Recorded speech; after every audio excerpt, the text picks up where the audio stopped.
Hi, friends. I'm Father Kerry Walters, pastor of Holy Spirit American National Catholic Church, and this is another Holy Spirit moment. This one on a all too neglected virtue, the virtue of prudence. A virtue is a habit of character which enables us to respond to the world and to those around us morally. A virtue is an excellence of character, as Aristotle, the Greek philosopher, said some 2,500 years ago. In fact, the Greek word that we frequently translate as virtue literally means excellence, arete. Traditionally, there are four primary virtues from which all other virtues that we might care to discuss or mention spring.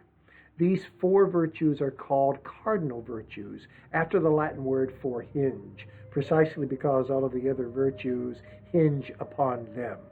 These four virtues are fortitude, justice, temperance, and prudence, the topic of our discussion today. Now, when you and I think of prudence, or when we think of a prudent person, what we may tend to have in mind is an individual who is risk aversive, who plays it safe, or who even may be kind of blue nosed and dogmatic when it comes to certain beliefs or certain ways of acting in the world. But in point of fact, that's not at all what both the ancient Greeks and the medieval Christian theologians meant by the virtue of prudence, prudentia, as Thomas Aquinas called it in the 13th century. Prudence is practical reason. It's the ability to size up a concrete situation and to determine quickly but competently what the moral response to that situation would be. If we lack the virtue of prudence, then we act morally without a compass. We are rudderless. It's all fine and well to be courageous, but if we can't figure out when courage is called for or what degree of courage is called for, given the situation that we find ourselves in, that virtue is worse than useless to us. It can actually cause harm to ourselves and to others. No, without prudence, the other virtues fly blindly. And that's why prudence has often been called the queen of the four cardinal virtues, the hinge of the hinge virtues, if you will. When we practice prudence, we put into motion what are frequently called sub-virtues, three dispositions or skills or talents that comprise the virtue of prudence.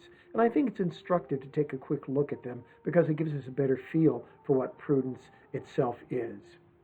Memory is one sub-virtue for the virtue prudence.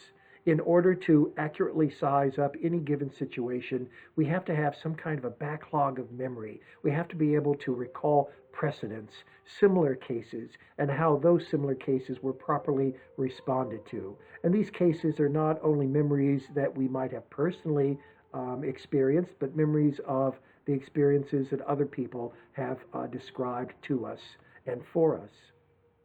Moreover, a sub-virtue of the virtue of prudence is docility. Docilitas. Docility doesn't mean meekness or mildness. Docility means the willingness to be guided by authorities.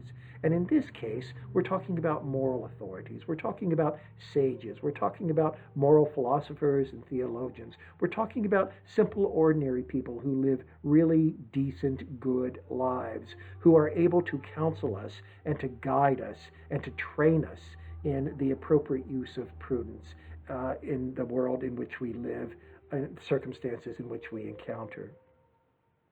And the third sub-virtue of prudence is what might be called nimble decisiveness.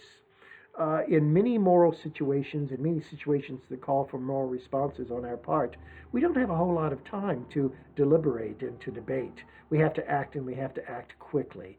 Swiftness is often a necessary condition for doing the right thing in the world in which we live. And prudence then depends upon a certain kind of nimble decisiveness. That is, we're able to adapt ourselves and our principles to situations in order to see exactly how they might apply and how they should be applied to the situation. I think it's really important to keep in mind that the virtue of prudence is not one that is rule bound, is not one that walks the straight and narrow and applies identically moral principles in every and each situation. Thomas Aquinas himself, a proponent of natural law, a proponent of the claim that there are certain moral truths which are universal and inexorable, admits when in his discussions of prudence in his Summa Theologiae that there are times when situations will not enable us from a moral perspective to apply in a strict fashion a moral principle, that we need to be flexible, we need to be nimble in applying these principles. So prudence then is the on-the-ground savvy, if you will, that allows us to size up a situation and respond to it in a decent moral way. But there's another way to think about prudence, which is equally important. Prudence is that lodestar that can guide us throughout our entire lives when it comes to our ambitions, our goals, our life projects. Prudence is that virtue that enables us to really recognize that our time on this earth is limited, and that as a consequence, we have to prioritize what we want to do in this life, the sorts of goals that we want to achieve, the kinds of lifestyles that we will adopt. So prudence then, the virtue of prudence, has a twofold role in living the good life. The first role, obviously enough, is enabling us to respond to situations in a moral way. But the second is to enable us to live a life that, given our shortness of time on earth, is rewarding and enriching, not only for ourselves, but for others. So, my friends, prudence really is the hinge of the hinge, the cardinal of the cardinal virtues. I'm Father Kerry Walters, and this has been another Holy Spirit moment. Thank you so much. I will see you next time.